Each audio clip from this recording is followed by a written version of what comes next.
Bonjour, j'espère que vous m'entendez bien. Donc effectivement, on a un programme qui nous permet de parler environ 20 minutes, donc je vais essayer d'être un peu concise et de ne pas être trop longue. Donc mon idée, c'est de vous présenter la structure qui est le CIRVA, qui est installée à Marseille depuis presque 35 ans maintenant, et ensuite de vous parler un peu de notre philosophie de travail. Et puis, je vais vous présenter quelques projets qui ont été réalisés au CIRVA, sans trop m'étendre, mais j'ai préparé quelques images qui vous permettront à la fois d'entrer dans l'atelier et de pouvoir un peu comprendre la manière dont on travaille, et ensuite d'aller un peu plus profondément dans quelques projets réalisés par des artistes depuis à peu près 8 ans. J'ai choisi des projets relativement récents.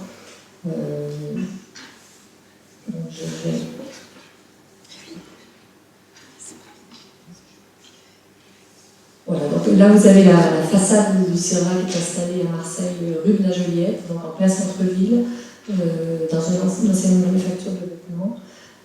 Donc cet atelier, c'est un atelier dévolu au verre, mais ce n'est pas un atelier au sens traditionnel du terme, c'est vraiment un centre d'art. Donc le CIRVA a été voulu à partir des années 1983. L'histoire est assez étonnante. C'est une structure qui a été inventée par des professeurs en école d'art. Donc ce sont 2 professeurs d'école à Aix-en-Provence, qui étaient Jean Biagini, spécialiste de la céramique, et assisté d'autres professeurs qui ont imaginé un outil pour travailler le verre à destination à la fois des étudiants, dans un premier temps, mais également des artistes et éventuellement aussi des artisans verriers. Et donc leur idée, c'était de créer au sein de l'école d'art d'Aix-en-Provence un outil qui soit une sorte de pôle de recherche et de pôle de ressources pour les verriers. Pourquoi ? Parce que dans les années 80, déjà on était à l'époque de la décentralisation, de l'ouverture sur l'ouverture, on va dire, à la culture de manière un peu plus large et démocratique. Et ils ont constaté qu'il n'y avait pas du tout d'outils au sein des écoles d'art pour le travail du verre. Et effectivement, aujourd'hui, on constate que c'est toujours à peu près le cas. Il y a une seule école d'art en France qui est équipée pour les techniques du verre, c'est Strasbourg, et aucune autre école, à part quelques fours plutôt pâte de verre qui se promènent ici et là, mais il n'y a absolument pas d'installation pour le soufflage du verre ou des techniques un peu plus approfondies sur le verre dans les écoles d'art. Mais très rapidement, en 1983, le projet a cherché à démarrer, mais vu l'ampleur de la tâche, vu le coût aussi d'un tel projet, le ministère de la Culture, qui faisait partie prenante de ce projet, a souhaité le désolidariser, le rendre autonome, et a décidé de nommer une personne qui s'appelait Françoise Guichon, qui était conservatrice du musée à Chambéry, et qui a donc quitté son poste pour prendre la direction du CIRVA 2 ans après, donc en 1985. Donc le ministère de la Culture a décidé de rendre ce projet complètement autonome et de le transférer à Marseille, donc dans cet atelier que vous voyez ici, qui n'a pas beaucoup bougé, hein, qui est toujours à peu près dans la même configuration. Le projet, du coup, s'est un petit peu précisé et peut-être dénaturé par rapport à son projet initial, c'est-à-dire que Françoise Guichon en a fait un lieu uniquement pour les artistes et les designers, peut-être aussi voir les architectes parfois, mais bon, ça c'est un peu plus complexe et finalement, il y a très peu d'architectes au sens propre du terme qui sont venus travailler au CIRVA, mais en tout cas, à vraiment chercher à recentrer le projet sur la création artistique. Et depuis 1986, le CIRVA fonctionne comme cela, c'est-à-dire en invitant les artistes et les designers à venir travailler pour des résidences de recherche et d'expérimentation sur des temps longs. Donc voilà, le CIRVA aujourd'hui fonctionne avec l'aide du ministère de la Culture, de la ville de Marseille du département et de la région. Donc c'est une structure qui est, qu'on peut dire, publique, même si c'est une association loi 1901. Et depuis 30 ans, il a constitué une collection. Au fil des résidences, le CIRVA a conservé toujours une ou quelques pièces de chacun des artistes et des designers qui sont venus travailler. Et aujourd'hui, le CIRVA a une collection de 700 œuvres, mais il n'a pas de lieu pour la montrer à Marseille. Donc, il n'a qu'un atelier, celui que vous voyez là, la collection est montrée à travers des prêts et aussi à travers des projets d'exposition qui sont réalisés en général par moi qui en suis directrice. Donc je m'occupe de valoriser cette collection, de la diffuser en France et à l'étranger, ou par des commissaires extérieurs qui ont envie de venir interroger cette collection et de la valoriser par des projets d'exposition et de commissariat. C'est une collection qui est extrêmement riche puisqu'elle elle comporte à peu près 200 artistes, donc 700 œuvres, je pense que je l'ai dit. Donc c'est très intéressant puisqu'elle est à la fois, elle croise les arts décoratifs,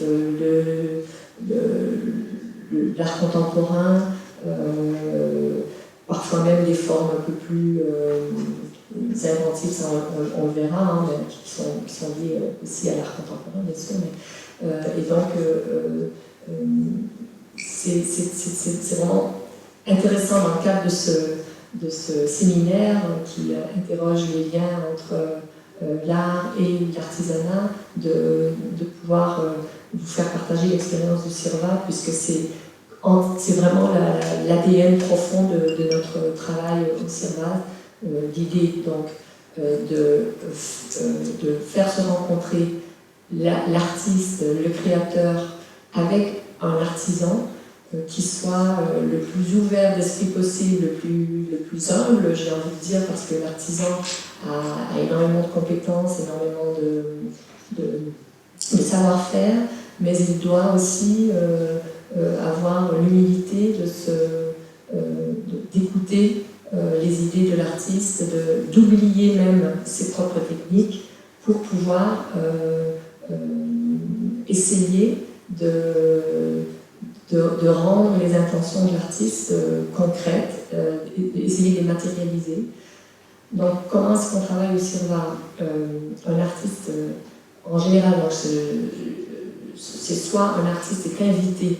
Moi, mon travail, c'est aussi d'aller inviter, parce que j'ai fait des recherches, je me déplace beaucoup, donc j'essaie d'aller à la rencontre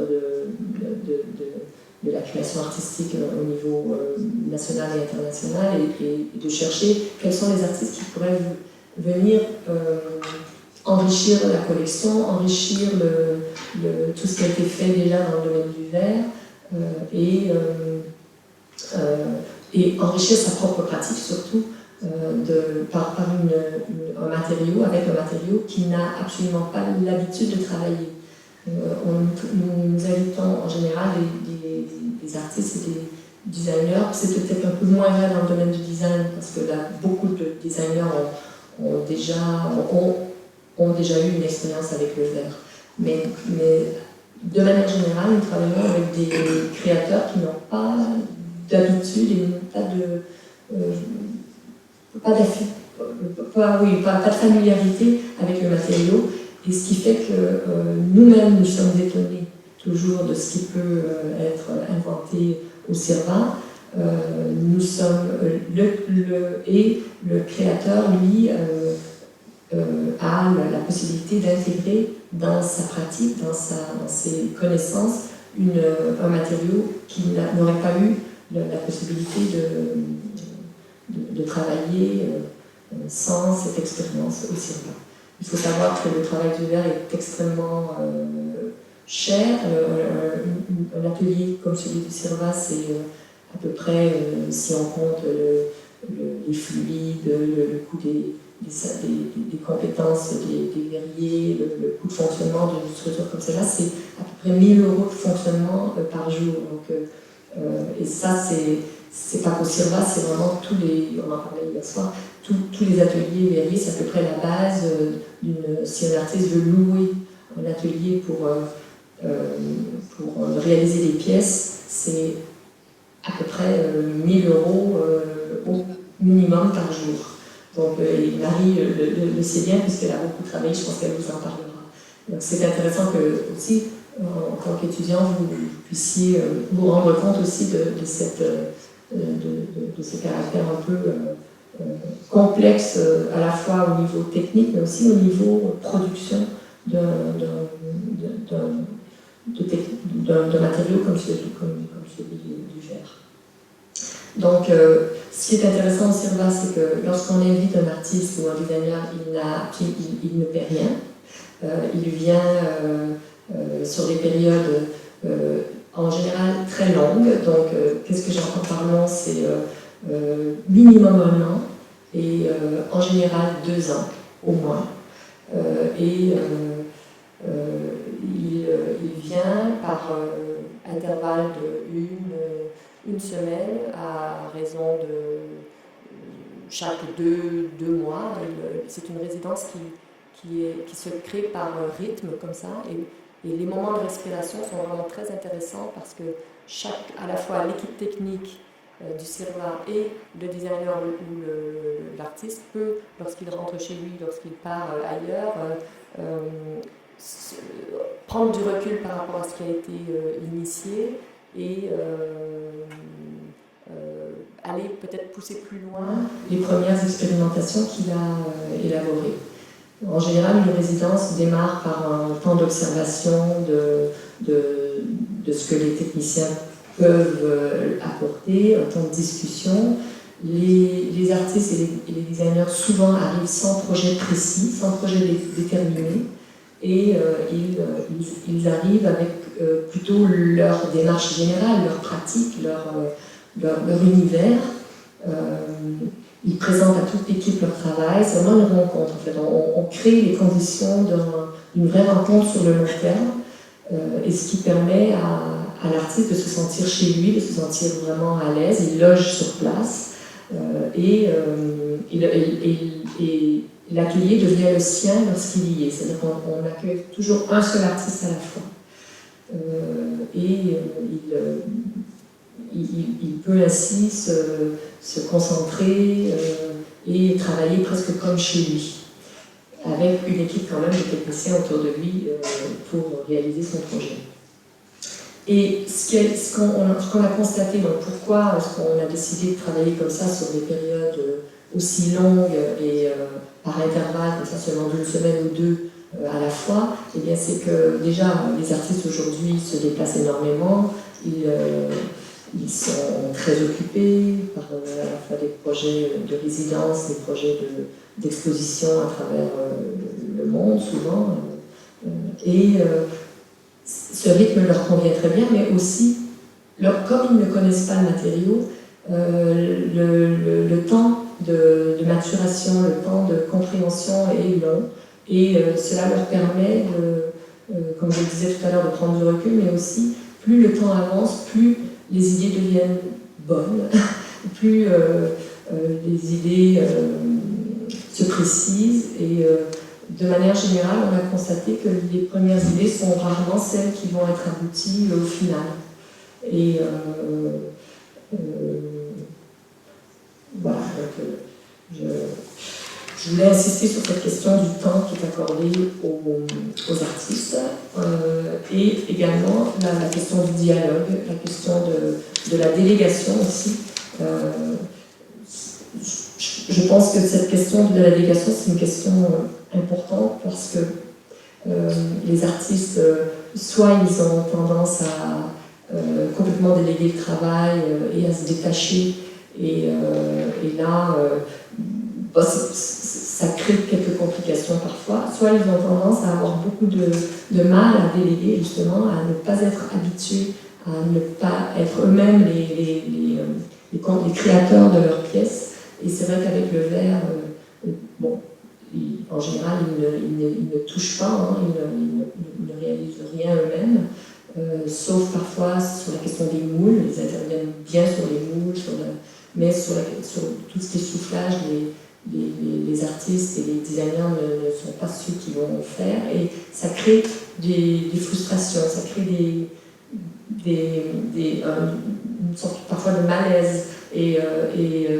le dialogue, la capacité de délégation s'installe progressivement, et justement le temps qu'on accorde aux artistes sert aussi à cela. Donc, je pense que j'ai à peu près fait le tour de la philosophie de travail du CIRVA. Ce que je n'ai pas dit aussi, c'est qu'on peut parfois répondre à des commandes, mais c'est extrêmement rare. Et le CIRVA n'est pas un atelier commercial, c'est-à-dire nous, on ne vend absolument jamais les œuvres qui sont réalisées au CIRVA. Et ce sont les artistes qui sont propriétaires des œuvres qui sont réalisées, et ce sont les galeries qui vont commercialiser les œuvres. Donc on est vraiment, on agit en tant que centre d'art, on est financé aussi pour soutenir les artistes. Et donc j'ai envie de dire que le CIRVA est un chaînon dans tout le système de l'art, c'est-à-dire qu'on on part à la base avec l'artiste, on travaille sur la création, sur la production, et ensuite l'artiste fait son travail avec ses galeries. Voilà, c'est très important de maintenir cette indépendance aussi. Et je pense que c'est comme ça aussi qu'on arrive à conserver ce luxe du temps, et ce luxe de la gratuité aussi des résidences au CIRVA. Donc je vais commencer par, je ne sais pas de quel temps je dispose maintenant, je vais essayer d'être brève sur les quelques projets. Oui. Oui. Donc je vais défiler les images, et comme ça au moins vous pourrez appréhender quelques projets qu'on a réalisés au CIRVA et voir un peu la diversité de quelques projets récents. Pascal Bokovici, qui est un artiste qui travaille dans le sud de la France, qui est un artiste d'art sonore, qui a réalisé d'art sonore. C'est quelqu'un qui travaille le son comme une matière plastique. Donc c'est un artiste, c'est un plasticien, mais qui s'intéresse à la question du son, et qui a développé un projet qui s'appelle Harmonique Infinie. Donc vous voyez un peu, lorsqu'il est arrivé au CIRVA, c'était dans le cadre d'un appel à projet, parce que j'ai créé aussi au CIRVA un dispositif qui permet aux artistes de venir travailler en postulant. Donc, je réunis un jury qui sélectionne les artistes. Et lui est arrivé comme ça. Donc ce qu'on a reçu, c'était une série de dessins avec un projet qui était assez conceptuel, hein, sur l'harmonique infinie, qui est un phénomène sonore qui fait en sorte que le son se met en boucle dans un univers fermé. Et donc il a souhaité chercher à concrétiser ce phénomène à travers une série d'expérimentations avec le verre. Et donc à travers les images que vous allez voir, vous pourrez constater que, eh bien, avec Pascal, on a réalisé peut-être à peu près plus de 150 pièces pour pouvoir, pour que lui puisse faire des expérimentations au sein même de l'atelier, et finalement, vous voyez le nombre de pièces qui ont été soufflées, les installations qu'il a pu faire dans l'atelier, et utiliser l'atelier du CIRVA vraiment comme son propre atelier, où il faisait des enregistrements, Donc, à l'issue, vous avez une pièce qui ressemble à ça, ça c'est la maquette, et qui a été réalisée, celle-ci est montrée à l'abbaye de Montmajour, qui a été réalisée en 3 exemplaires, une pour la collection du Cirva et 2 autres qui ont été vendues dans des musées. Et c'est une très belle pièce qui est installée en général dans un espace clos et qui permet de, si j'entre rapidement dans les détails de la pièce, c'est un système de captation sonore qui capte les sons ambiants de la pièce dans laquelle on est, mais c'est la respiration de la pièce dans laquelle on est. Ce sont des sons qu'on n'entend pas, nous, avec notre oreille, mais qui sont, avec les micros qui sont amplifiés, qui amplifient le son, permettent à travers ces différentes vasques de verre de nous faire entendre la respiration de l'espace dans lequel on est. Voilà, donc c'est pour ça que la pièce s'appelle Espace résonné. Je pense que je vais parler d'un seul autre artiste parce que j'ai peur d'être trop bavarde. Lieven de Boek, qui est un artiste belge qui est venu travailler en 2012-2013 au Cirva et qui est un artiste plutôt d'art conceptuel et qui a travaillé sur le principe de Le Corbusier, en fait, qui s'est inspiré de Le Corbusier, puisque Le Corbusier a construit à Marseille la cité radieuse. Et vous avez ici aussi une très belle cité, la Firminy. Donc c'est quelqu'un que je pense que vous connaissez bien. Et donc Lieven de Boek a développé tout un système de pièces qui part de la question de l'échelle et qui rapporte la question de l'échelle à son propre corps. Cette pièce-ci, c'est une pièce qui s'appelle le Mikado LDB Modular, le Mikado Lieven de Boek Modular. Donc il est parti d'un principe de transposer le modular de Corbusier à sa propre identité, et il a créé une échelle qui est propre, et il a créé un Mikado géant qui reprend tout un système de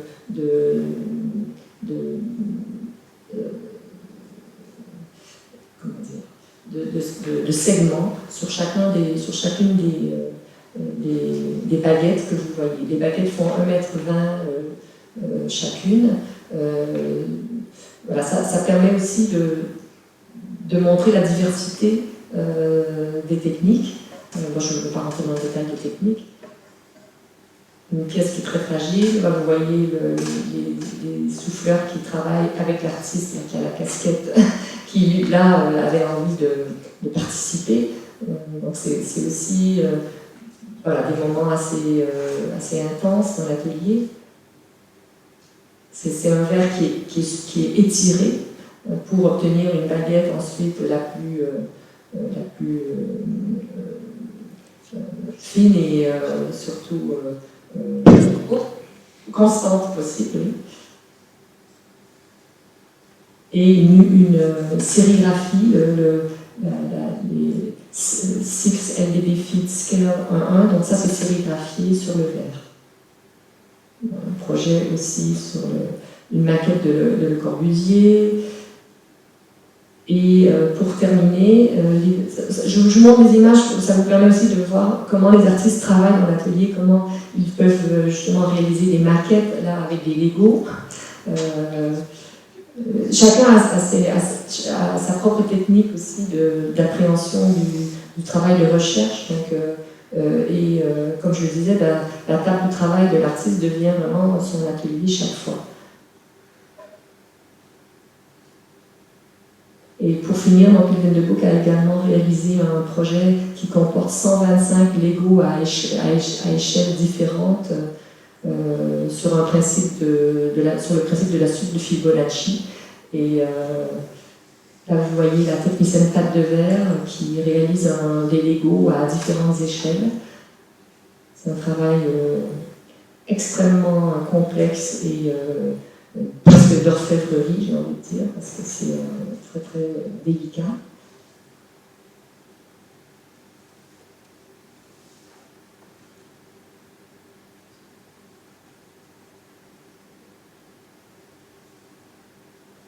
Là, vous avez une première série, la série bleue des Lego, donc avec les différentes échelles que vous pouvez voir sur les différents socles.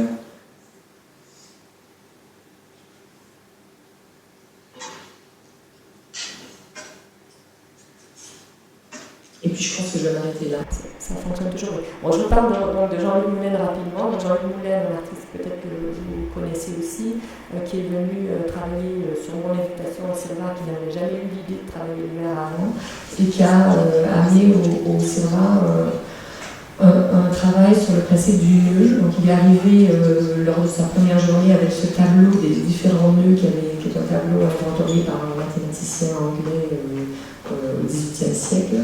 Et on a commencé à essayer de nouer le verre, donc une entreprise assez improbable dès le départ. Les souffleurs ont dit oh là là, on ne sera jamais capable de faire ce genre de choses.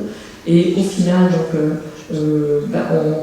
on s'en est sorti, mais il faut dire aussi qu'on a pu adapter ce projet.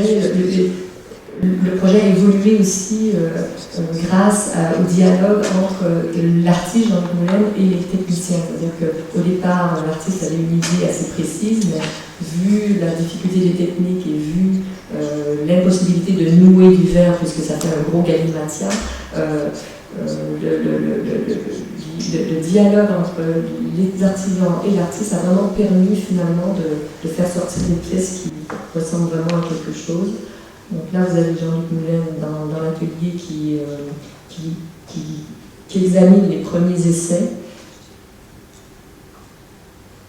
Et vous voyez les techniciens, les verriers qui sont en train de nouer les 3 paraisons de verre étirées pour chercher à les nouer, justement, à faire les nœuds. Et chaque nœud devait bien sûr adopter la trajectoire de chacun des différents systèmes de nœuds. On n'en a pas fait 150, on en a fait déjà 8 typologies, ce qui était déjà très bien.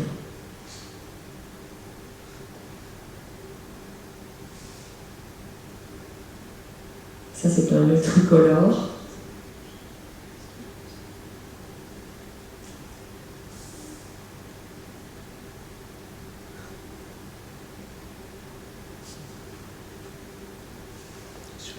C'est pas très...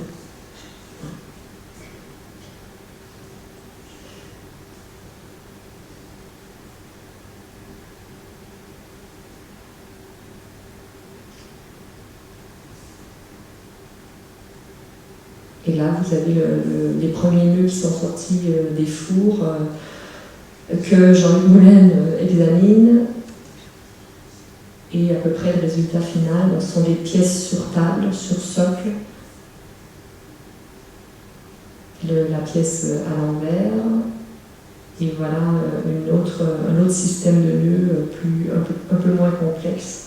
Mais ça vous donne une idée du résultat. Et ça, c'était les premiers nœuds dont la trajectoire était matérialisée par le ruban noir que vous avez à l'intérieur, qui sont des nœuds encore beaucoup plus complexes que les nœuds colorés et qui finalement donnent une impression de crâne,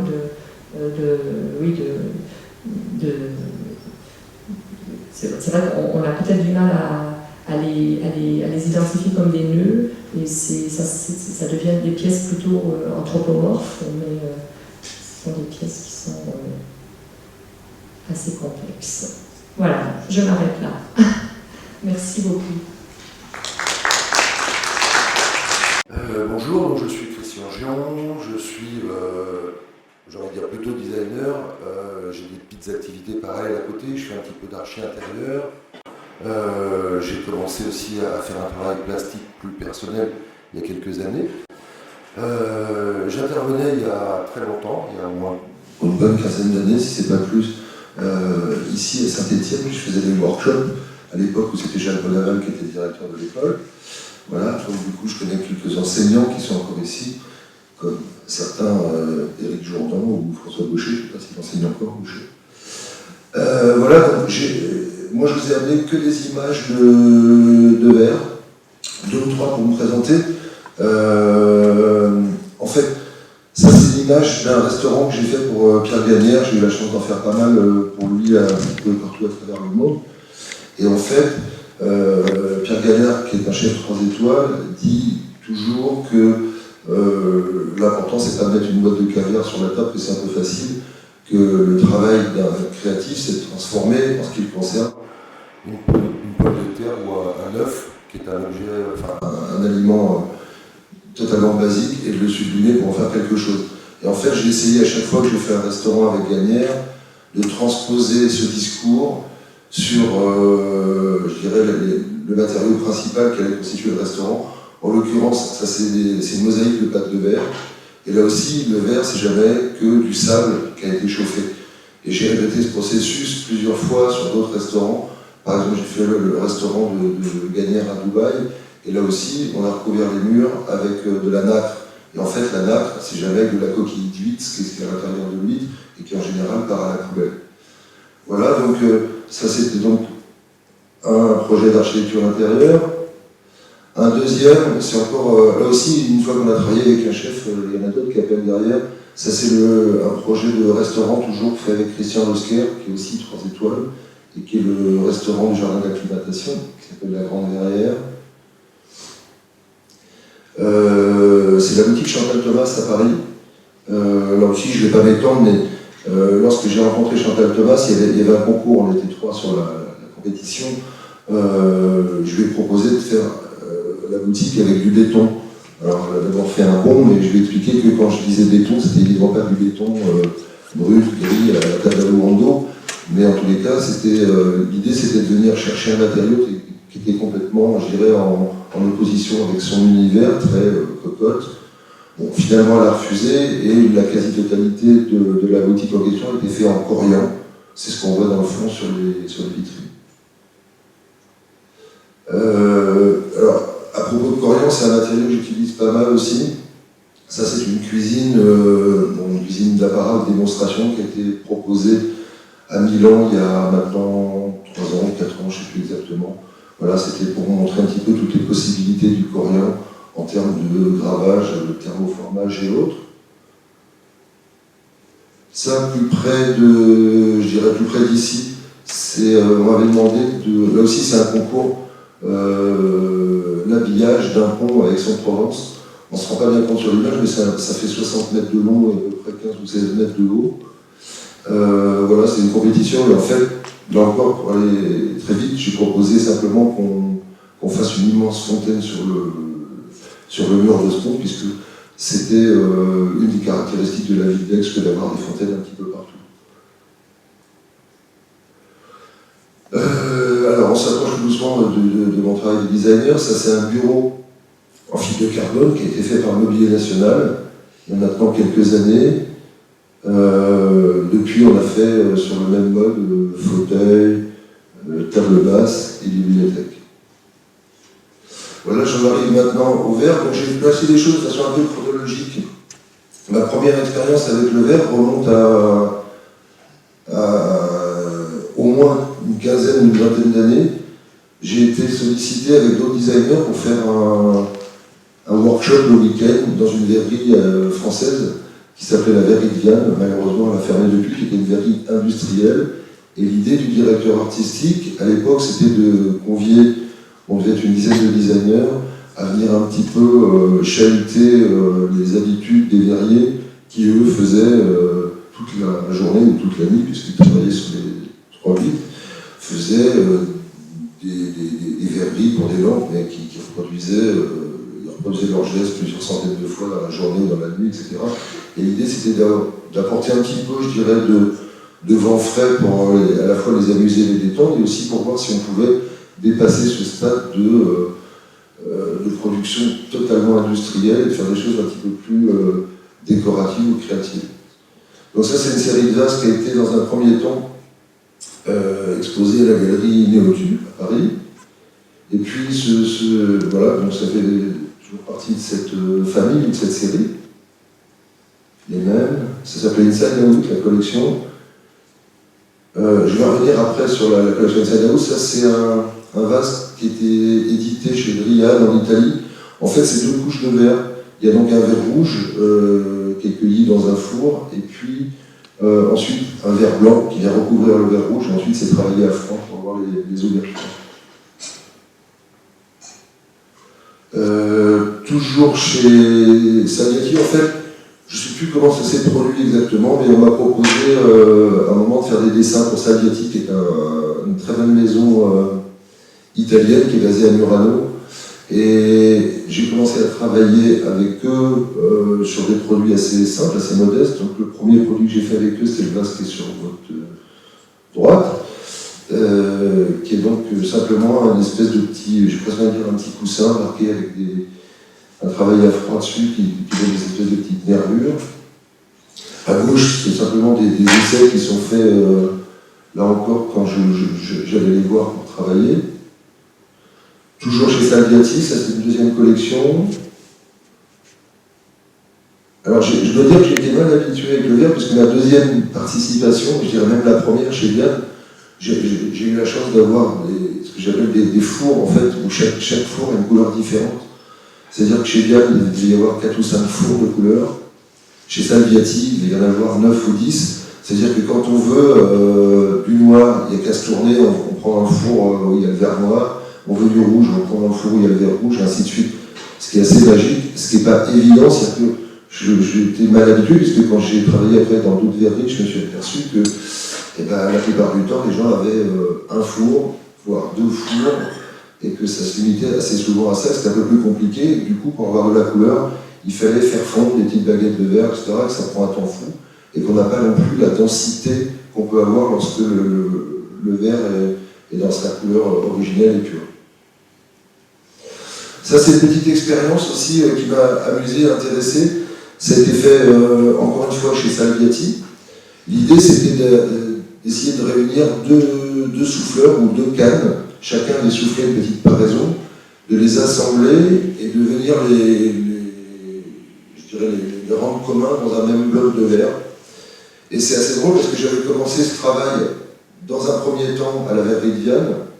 Et lorsque j'avais proposé ça aux 2 verriers avec lesquels je travaillais, ils m'avaient d'abord dit « Non, mais attends, t'es gentil, des expériences comme ça, des designers, il y en a 200 qui nous l'ont proposé, et 200 fois, on s'est fait chier, ça sert à rien, et on balance le verre, et on perd notre temps. » Effectivement, j'avais insisté, j'avais commencé avec eux, et ils n'avaient pas tout à fait tort, parce qu'effectivement, quelques heures après, on a tout mis à la poubelle.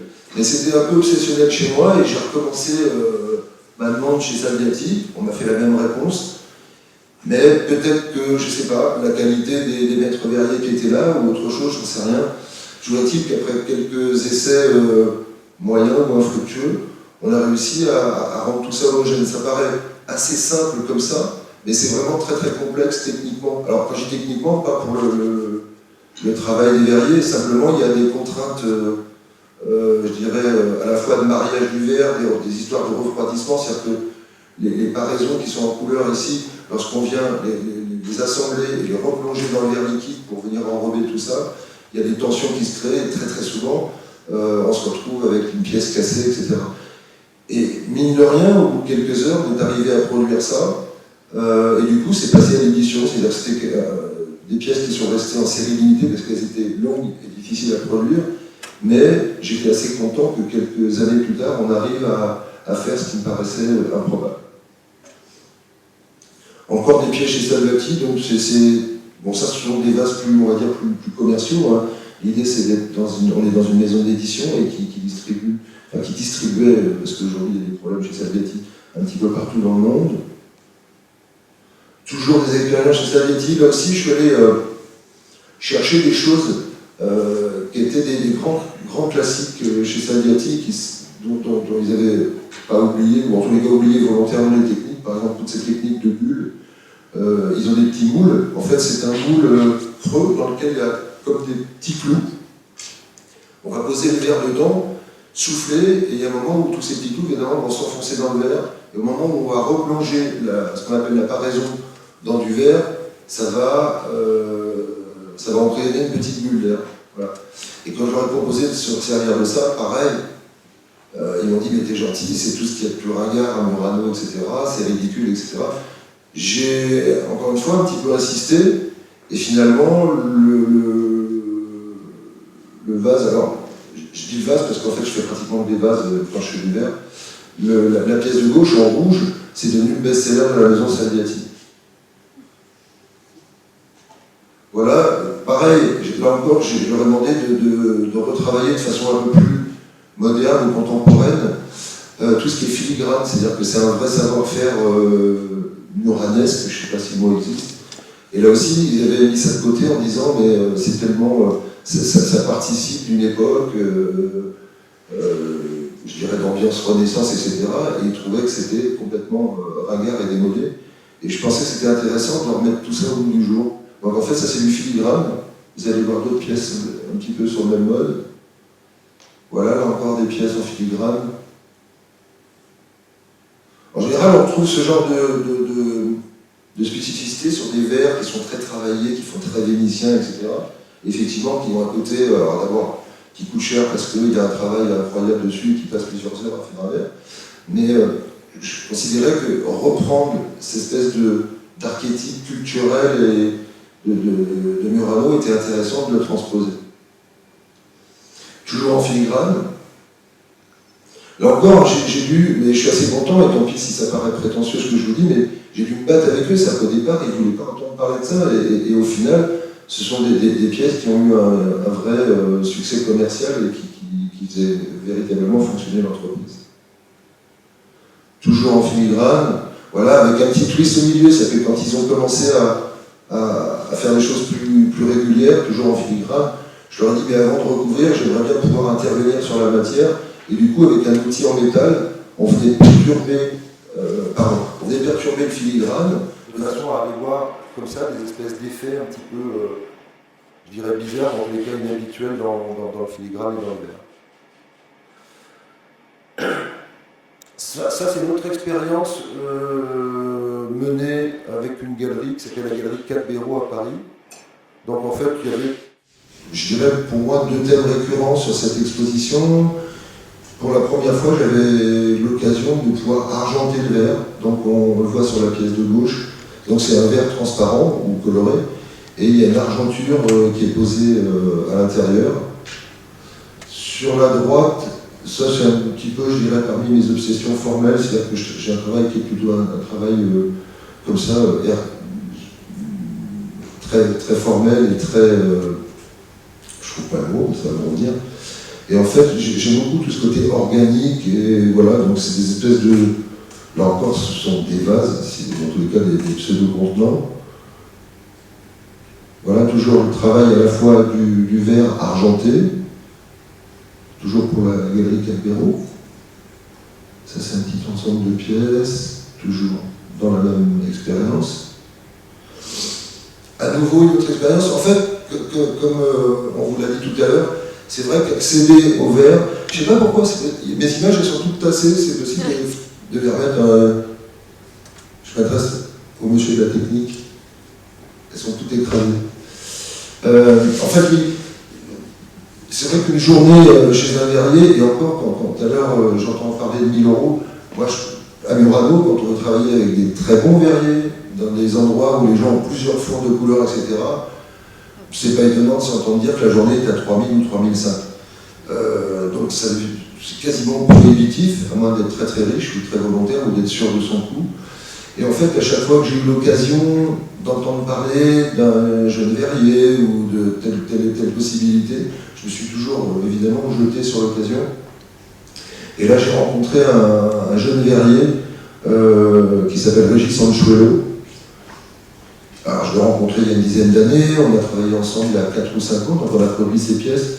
Et c'est assez drôle parce qu'il démarrait quand je l'ai rencontré, et il est aujourd'hui meilleur ouvrier de France, ce qui est plutôt sympathique. Donc voilà, ça c'est encore une fois des pièces travaillées. Alors là, je dirais avec plus de labeur, puisqu'il a un tout petit atelier qu'il faut à chaque fois prendre des bâtons de verre pour colorer la matière, etc. D'où justement cette couleur relativement incertaine, par exemple sur la pièce qui est rouge. Bon, c'est de toute façon qu'on n'arrive pas à avoir un vrai rouge très très dense. Ça, c'est la deuxième partie de la collection, toujours réalisée avec Régis Anchuelo. C'est assez amusant et facile à faire. En fait, on part d'un verre qui a été soufflé et qui est pratiquement, on va dire, rond ou ovoïde. Et puis, à certains endroits, on vient réchauffer le verre avec un chalumeau, et à l'inverse, au lieu de souffler dans le verre, on vient aspirer avec la canne, et du coup, ça crée une espèce de dépression qui va attirer le verre vers l'intérieur. Voilà deux autres exemples des pièces en question. Une expérience encore évidemment que je n'allais pas rater, même si c'était pas, le résultat n'est pas à la hauteur de ce que j'attendais. On m'a proposé de faire un workshop il y a un peu plus de 2 ans, ou peut-être même 4 ans, je ne sais plus. En tous les cas, c'est la verrerie de Saint-Just, qui n'est pas très loin de Saint-Étienne, où en fait ils avaient proposé à 5 ou 6 designers de venir faire un workshop sur une semaine. Alors en fait, la verrerie de Saint-Just est une verrerie très particulière parce qu'elle ne fait que du verre de vitrail en fait. Et assez bizarrement, le verre de vitrail, je ne sais pas comment c'était fabriqué, moi je pensais que c'était coulé à plat. En fait, les verriers font des très très gros cylindres qui viennent découper ensuite avec des ciseaux lorsque c'est chaud, et ils viennent mettre ce cylindre découpé à plat, le plus plat possible, pour en faire du verre de vitrail. Voilà. Donc c'était un petit peu compliqué parce qu'ils n'avaient pas l'habitude de travailler, je dirais, de façon plus traditionnelle sur ce que j'ai envie de considérer comme du vrai soufflage. Mais ça donne quand même, encore une fois, une expérience intéressante, et puis des recherches ou des opportunités qui permettent encore une fois d'avancer et de s'amuser un petit peu, et aussi de faire quelques expériences. Bon voilà, c'est des résultats assez peu probants, mais en tous les cas, je me suis quand même fait plaisir et amusé.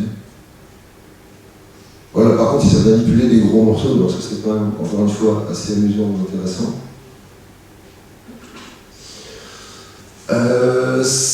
Une autre histoire, il y a, là aussi, il y a des choses qui remontent à quelques années, des choses plus récentes. Je pense que ça remonte à une dizaine d'années. À l'époque, un de mes copains était directeur artistique de Dôme et avait demandé à 12 designers de dessiner chacun un produit. Donc c'est un produit en pâte de verre. C'est une technique un peu particulière, la pâte de verre, c'est qu'en fait, pour faire simple, ça se réalise comme on fait un bronze. Ça veut dire qu'on a d'abord un moule avec de la cire, et ensuite le verre qui est liquide va venir remplir et va venir faire fondre la cire et prendre la place de la cire à l'intérieur. C'est-à-dire qu'à chaque fois, il faut casser le moule, enlever le plâtre qu'il y a autour et entourer évidemment la cire. Donc c'est un process assez long et assez délicat. C'est la technique qu'utilise Dôme depuis très très longtemps. Donc ça, c'est le premier vase que j'ai fait chez Dôme. Et puis il y a 2 ans, Dôme m'a rappelé en disant qu'il voulait refaire les choses. Donc ça, c'est les dernières présentations chez nous. Encore une fois, ce sont des vases, là, je suis un petit peu obsédé par les vases, mais il n'y a pas que ça. Donc ça, ce sont des grosses pièces, là aussi, qui sont un peu délicates à produire.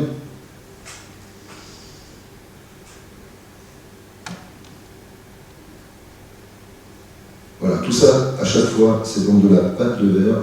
C'est-à-dire que c'est pas soufflé, hein, tout ça. Il y a un moule, mais c'est pas soufflé dans un moule. Ça, c'est une déclinaison, c'est en fait des centres de table ou des coupes à fruits. Voilà, ça c'est une des présentations chez Dôme. Et j'en ai fini. Voilà.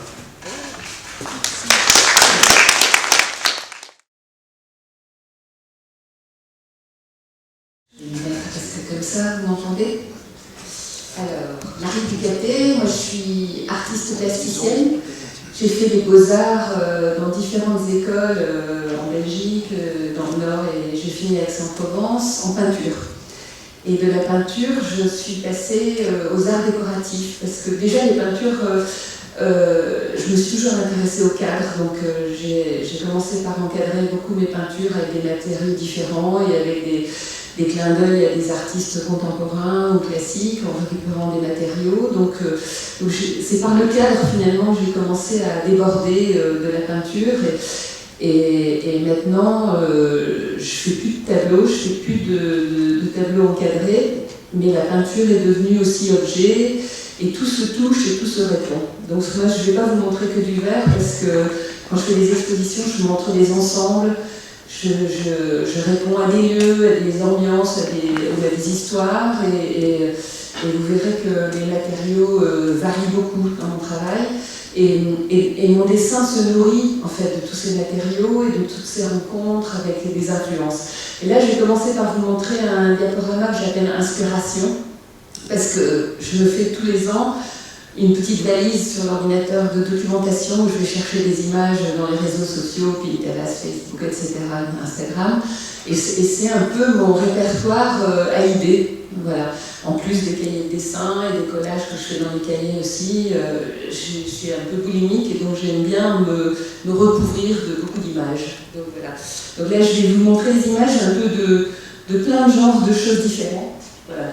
Donc je m'inspire aussi bien de la mode, de l'architecture, de designers, de toutes les époques. Voilà, Nathalie Dupasquier. Une artiste que j'aime beaucoup parce que justement elle fait partie du groupe, je vais arrêter pour parler un petit peu, Nathalie Dupasquier, elle faisait partie du groupe Memphis, elle était à Milan, et c'est quelqu'un qui est aussi bien peintre qui déborde aussi sa peinture dans l'espace et qui crée des objets, des tissus, beaucoup de choses, et qui me rappelle un peu tous les gens dont je vais vous parler au travers de ce diaporama, comme la Wiener Werkstatt, qui est un mouvement viennois dont sont sortis des designers extraordinaires, à mon sens, et aussi des mouvements plus récents, des architectes. Là, je mélange tout. Là, j'ai une photo de Gio Ponti, d'où il y a une exposition à Paris qui était extraordinaire. Et Gio Ponti, c'est aussi un architecte que j'adore parce qu'il a travaillé tous les matériaux.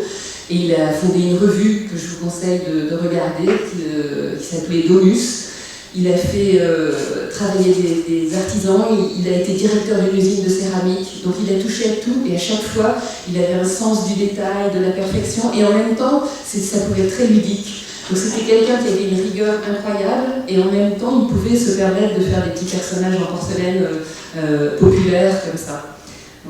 Alors ça, c'est quelqu'un de la Wiener Werkstatt aussi, Dagobert Pesce, et qui a fait des bijoux.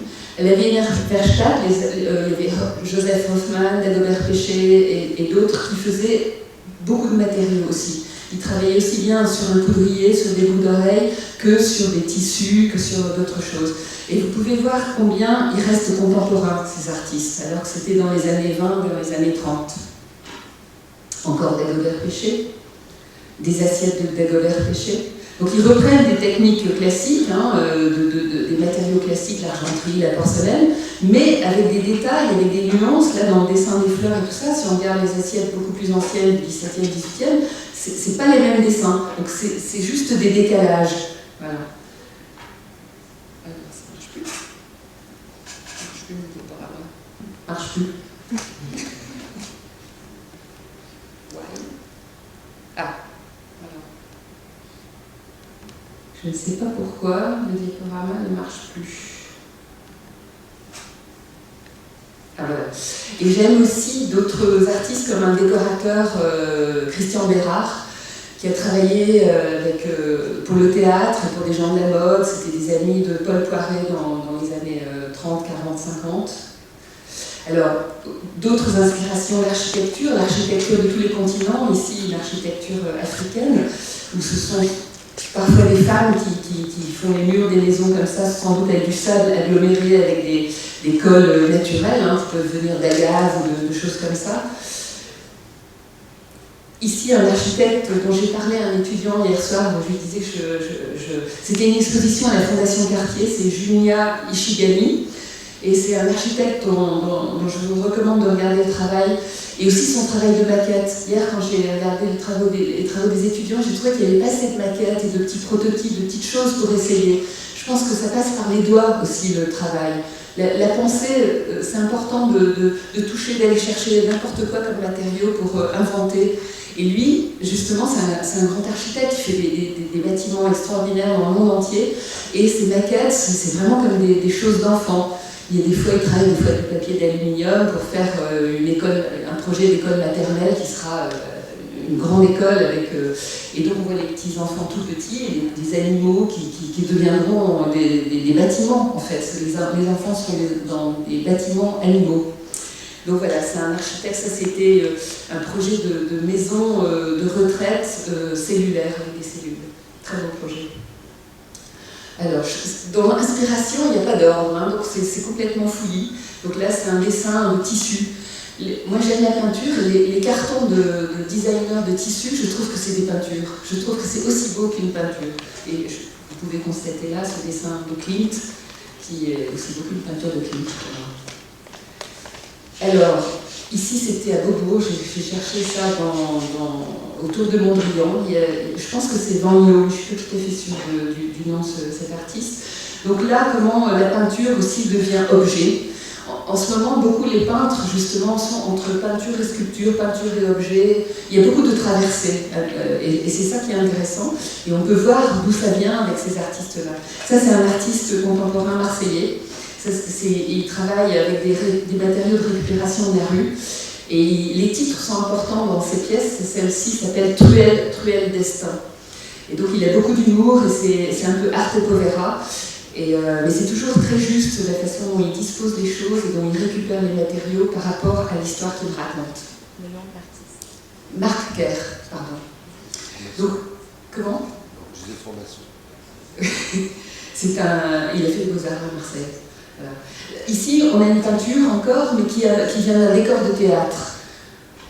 En fait, tout ce que je veux vous dire en gros, c'est que tout est peinture pour moi. Et tout se ressemble, et tout se touche, et tout se nourrit. Donc on peut aller chercher partout des idées. Un designer dont je ne sais plus le nom, ici. Donc je vais passer. André Bloch, un architecte, une maquette d'André Bloch. Ça, c'est un architecte des années 50 qui a fait des choses extraordinaires. Et qui a fait. Il y a eu un tournage d'un film de William Klein qui est très amusant. Où il y avait une maison en briques que tu dois connaître de André Bloch.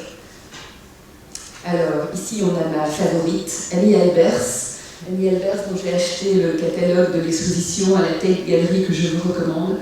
Et elle, c'est pareil, ces cartons, elle a enseigné au Bauhaus. Et ensuite, comme les nazis ont fermé l'école qu'ils avaient créée, ils sont partis aux États-Unis et elle a enseigné au Black Mountain College. Et elle s'est retrouvée avec John Cage, Rauschenberg, plein de gens extraordinaires. Et au Bauhaus, avec son mari, avec Paul Klee, avec Breuer, avec plein de gens formidables, ils enseignaient plein de matériaux et à la fois, ils enseignaient le design et à la fois, c'était des architectes, donc ils pensaient à l'espace aussi, et tout était mélangé. Et elle s'occupait de l'atelier plus précisément du textile. Donc elle faisait des tapisseries et qui étaient à la fois des tableaux et à la fois des choses qui pouvaient être des couvertures. Là aussi, vous voyez, les choses peuvent être à la fois des peintures et à la fois des choses fonctionnelles. Ça, je pense que c'est intéressant à notre époque d'avoir cette liberté-là. Et c'est grâce à ces artistes-là qu'on a pu... ils ont ouvert des chemins. Et au Black Mountain College, elle a créé une collection aussi, parce qu'elle allait au Mexique tout le temps, de tapisseries donc, qui venaient des temps anciens, de Zapotec, tout ça. Elle a créé une collection extraordinaire qui était dans l'école. Donc cette école, le Black Mountain College, c'était un véritable rêve. J'aurais adoré y être. Et donc ils y ont fait beaucoup de choses intéressantes. Et c'était un groupe de gens aussi très ouverts. Et on pouvait enseigner comme on voulait. Donc c'était une liberté incroyable. Et à la fois, il y avait une grande rigueur. Et ils travaillaient beaucoup, bien sûr. Alors un autre artiste marseillais, parce que quand même, il y a des bons artistes à Marseille, moi je tiens à ce que ça se sache, Arnaud Vasseux, qui a travaillé au CIRVA, qui a fait des très belles pièces au CIRVA d'ailleurs, et qui travaille avec du plâtre, là. C'est incroyable, c'est juste des plâtres qui sont projetés, donc c'est très très fragile. Dans ces expositions, des fois, il y a des malheurs, ça s'écroule au milieu de l'exposition, parce que c'est très très fin et très fragile. Mais c'est d'une beauté incroyable, c'est l'impalpable et c'est la fragilité. Et donc, voilà, un artiste à suivre, Arnaud Vasseux. Donc, pour voir aussi d'où viennent aussi les vases, ça peut venir de la sculpture, et la sculpture va au vase, l'influence. Le décoratif, donc c'est aussi les motifs, donc les motifs qui vont dans la mode, jusque une robe de Saint-Laurent ou de Balmain, en l'occurrence. Ici, un artiste qui était un affichiste et un décorateur, Fortunato De Perro, qui était un Milanais, aussi, et qui travaillait, je pensais à l'artiste, à l'étudiante qui m'a montré les collages, je pense que c'est un artiste qu'elle devrait regarder, parce qu'il a beaucoup travaillé ses dessins par collage. Alors, Brancusi. Alors, les bijoux aussi, je je pense que c'est intéressant de regarder ça aussi, même si c'est des bijoux art nouveau, qui sont un peu désuets peut-être, mais quand même dans le mélange des matériaux, dans la délicatesse du dessin. Il y a un dessin qui est magnifique derrière un objet comme ça, donc à regarder aussi. Un tapis de Bérard, donc vous voyez la simplicité d'un carton. On sent que c'était quelqu'un qui faisait des décors de théâtre, où la peinture est rapide, le geste est rapide. Et il a fait des décors aussi bien pour des maisons de couture, il a fait des tissus, et là c'est un tapis pour un collectionneur. Peut-être pour Anna de Noailles, qui était un de ses mécènes. Lursa, qui est un artiste des années 50, qui a été très délaissé en France, et qui a fait des très belles tapisseries et des céramiques qui sont maintenant très chères. Un fauteuil de je ne sais plus qui. Fausto Melotti, encore un artiste italien qui fait des céramiques intéressantes. La mode qui prête à toutes les exubérances et à tous les mélanges de matériaux. Le graphisme aussi pour le dessin. Moi j'adore regarder des projets de lettres, des gens qui dessinent des lettres, des chiffres comme ça, je m'en lasse pas, je trouve que c'est une leçon du vide et du plein. Et l'invention, le jeu, l'insolence dans la mode, les couturiers contemporains osent tout, et je trouve que c'est bien. Carla Black, une artiste qui fait des grands jetés de tissus, donc moi je travaille sur le calque et le tissu, et donc je regarde beaucoup aussi les artistes qui travaillent avec les matériaux qui sont en mouvement, comme ça. Là, c'est des recherches sur des matières avec de la cellulose, donc c'est des designers de mode contemporains belges. Voilà pour ce diaporama. Et je vais vous montrer un petit peu mon travail, si vous n'avez pas marre. Édition, tout sélectionné. Édition. Fichier.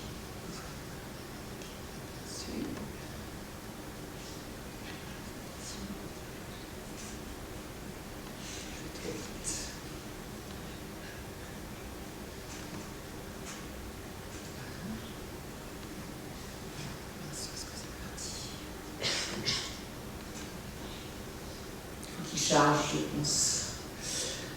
Bon, là c'est au hasard, c'est un dessin des années 96, donc je dessinais à l'aquarelle et à la plume à l'époque, sur mes cahiers. Donc je me suis beaucoup aidée de la nature. Ouais, je ne peux plus avoir la main. Ah voilà, oula, c'est pas du tout dans l'ordre.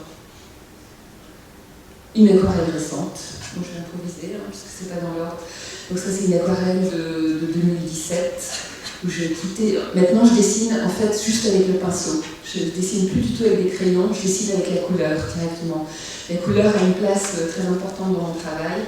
Alors ça, c'est complètement mon désordre aussi. C'est des scotch dont je me sers pour faire le sablage sur les vases. C'est un scotch qui rebondit et après, tous ces scotch, je les colle dans des cahiers pour faire mémoire. Et aussi, ça m'aide aussi des fois à faire des dessins pour des projets de tissu. Voilà des petits verres qui ont été réalisés en République tchèque. Donc, ce sont des verres soufflés dans des petits moules en bois. En République tchèque, où je travaille le verre depuis une vingtaine d'années, on a de nombreuses techniques à disposition. C'est moins cher qu'en Italie. On n'a pas toutes les couleurs, effectivement, des fours dans les pots, mais on a des très bons techniciens. Ils ont gardé à la fois les traditions et ils sont très ouverts aux designers. Il y a des designers du monde entier qui viennent travailler. C'est au nord de la Tchéquie où on travaille souvent avec des designers. Donc, je suis passée de la peinture à la céramique. Je suis désolée, c'est tout en mélange là. Donc une céramique des années 90. Donc, je travaille la faïence, une terre rouge que je recouvre d'un émail blanc, et ensuite je fais des glacis avec les émaux et je fais plusieurs cuissons. J'ai énormément de couleurs, je fais des essais de couleurs tout le temps. À chaque fois que je fais une période de céramique, je refais des essais d'émaux pour élargir ma palette. Ça c'est du calque. Donc ça c'est au Mamo. C'est à la Cité Radieuse à Marseille où on avait exposé avec quelques artistes dans le gymnase, qui appartient maintenant à Oralito, un designer. Et donc il nous avait laissé le gymnase et j'avais fait des choses en hommage au Corbusier avec des couleurs de sa palette des années 50. Et j'ai construit des volumes et qui ne tiennent que par la force du papier, par le pli. Voilà, donc j'ai fait différents volumes et il y avait un peu des perches, je trouvais que ça pouvait aller dans ce lieu qui est extraordinaire, parce qu'il est tout en biais, il est très perturbant, on a l'impression que le sol est en biais, alors que ce sont les murs du lieu qui sont en biais. Et au mur, c'est des œuvres de Claude Caillol. Moi, tout ce qui est par terre, c'est du calque peint. Alors ça, c'est récent aussi, ce sont des soies. Maintenant, ma peinture, elle est à la fois sur le papier calque, à l'aquarelle sur papier et sur la soie. Et donc, je fais moi-même les peintures et je les fais étuver après à Paris. Ça, ce sont des projets pour un porcelainier. Donc, vous voyez, je fais des petites maquettes. Je parle de maquettes parce que moi, je travaille avec plein de matériaux pour faire des petites maquettes. Donc, je plie comme ça le papier, je le dessine au feutre. Ça, c'était parti de dessins de modèles de couture, en fait. Et avec ça, en partant de là, j'avais l'idée de faire des vases. Voilà. Bon, c'est des vases qui n'ont pas été réalisés finalement, parce que c'est plus complexe. Quand je vais voir l'industrie, moi, il fuit. Parce que comme j'ai des idées trop un peu difficiles à réaliser techniquement, c'est trop compliqué en fait. Je pars sur des idées qui sont trop compliquées. Donc finalement, je fais toute seule mes réalisations. Sauf là, par exemple, là j'ai travaillé avec une brodeuse. En fait, je travaille des fois avec des artisans qui travaillent pour moi selon le dessin. Donc j'ai fait cette nappe qui s'appelle la dot sur des fleurs érotiques et qui a été brodée par une Polonaise et c'était une commande de ma galerie à Seignan. Des vitraux, parce que j'ai travaillé avec le verre de Saint-Just dont tu parlais tout à l'heure, donc j'ai peint en grisaille, ça c'est une technique très vieille. Tous les vitraux dans les églises ont été peints en grisaille, on peut toujours faire ça. Ça, c'est une technique qu'on peut faire facilement dans un four de céramique. Moi, je le cuis dans mon four. Donc, c'est cuit à 600 degrés sur un lit de calque. Voilà du calque encore, où j'ai fait un hommage à Enguerrand Carton, où j'ai copié des bouts de cette peinture dans des calques et je l'ai remis dans une chartreuse. Là, c'est un calque peint avec un morceau de Zurbaran. Donc c'était dans une chartreuse en Suisse, c'était une exposition où j'ai voulu me fondre un petit peu dans le lieu et j'ai fait des copies de Giotto, de Zurbaran et de Enguerrand Carton. Donc c'est juste du calque posé comme ça, contre le mur. Et maintenant la céramique, en fait, voilà, ça c'est une pièce de 2017, j'aime la montrer avec la peinture. Pour moi, ma céramique c'est aussi de la peinture, c'est un volume mais c'est aussi de la peinture. Et donc je travaille comme un tableau. Et j'ai voulu aussi la prolonger par le support et que le mur existe aussi, qu'il y ait un rapport entre les deux. Donc je fais souvent des calques peints derrière mes céramiques. Voilà. Ça c'est ma nouvelle palette de céramique où je travaille avec des émaux opaques. Donc là, pendant 2 ans, j'ai refait toutes mes couleurs pour changer de palette. Voilà un vase que j'ai réalisé en 2017 avec des souffleurs tchèques qui s'appelle Penché. Et donc on est à la limite du vase qui peut recevoir des fleurs, mais vraiment très peu, enfin difficilement. Pour le verrier, c'était une prouesse technique et aussi pour celui qui a collé les pieds, parce que c'est quand même défiant de faire le polissage et le collage à froid de 2 pieds comme ça. Donc en Tchéquie, ils ont des bons souffleurs, mais ils ont le travail à froid aussi, de pâte de verre, de collage, de polissage et de gravure, est incroyable. Voilà encore un vase soufflé, donc en 2 parties et collé à froid ensuite. Et ça, c'est un travail que je fais avec un graveur aussi, où je fais souffler des pièces et ensuite je fais graver, d'après mes dessins, à l'envers le plat, donc à la roue. Donc c'est une technique très longue et que peu de gens font. Il y a quasiment plus de personnes qui font ça en France. Si, à Baccarat, à Saint-Louis encore, mais ils font des dessins plus simples, non, ils font des dessins traditionnels, disons. Mais c'est vrai qu'en contemporain, il y a peu de gens en fait, qui travaillent sur le figuratif avec la gravure. Et j'apprends à graver, donc vous voyez avant quand c'était gravé par un maître, et là, quand moi je grave, c'est-à-dire que ma rouge, je sais jamais où je vais la poser sur la pièce. Mais en même temps, ça m'intéresse, les faiblesses m'intéressent, et d'apprendre à faire m'intéresse aussi. Et j'ai fait un essai avec des émaux et de la gravure, parce qu'en faisant, me viennent des idées, donc c'est des petits verres que j'avais dessinés il y a longtemps, qui sont restés là-bas, sur lesquels je fais mes essais quand je retourne en Tchéquie. Voilà, je suis dans l'atelier là-bas, où je peux faire des essais, et c'est une chance de pouvoir travailler avec des gens qui ont des savoir-faire, qui vous apprennent des choses. Une autre aquarelle. Des assiettes, donc ça ce sont des assiettes que j'ai fait en décembre pour une exposition qui va avoir lieu en mars à Aix-en-Provence au pavillon Vendôme, où je fais des assiettes qui sont pas des assiettes qu'on peut manger, je pense que les restaurants ne les prendraient pas, mais c'est plus des assiettes aussi objets d'art en fait. Pour moi c'est la peinture qui se prolonge, c'est la nature qui est dans l'assiette, et c'est juste le plaisir de l'objet et de la peinture dedans. Un plat récent aussi. Donc ça c'est estampé, je me fais des formes pour faire les creux, je me fais des galettes comme pour les pizzas, et après j'estampe, ensuite j'émaille et je recuis. Encore des soies, là j'ai travaillé avec un sérigraphe à Lyon, donc c'était différent, j'ai travaillé sur de la mousseline de soie, que j'aime beaucoup, qui est très aérienne, pas facile à présenter, mais qui a une matière délicieuse. Enfin, j'aurais aimé travailler avec un styliste de couture, mais je n'ai pas rencontré encore. Des vases que j'ai fait faire en République tchèque en 2018, en juillet. Encore des vases, voilà, des vases récents. Donc vous voyez qu'on travaille aussi avec des formes différentes. Là, alors voilà un vase récent aussi en céramique, des recherches de couleurs sur la céramique. Tout ça, c'est des pièces récentes. Et voilà un calque aussi que j'ai fait, je suis en train de travailler là-dessus en ce moment, sur des calques avec les nœuds, ce que j'ai exposé dans un pavillon 17e à Aix-en-Provence, et donc le nœud, la galanterie m'intéresse. Et puis je vais terminer là-dessus parce que c'est déjà pas mal, je pense. Voilà.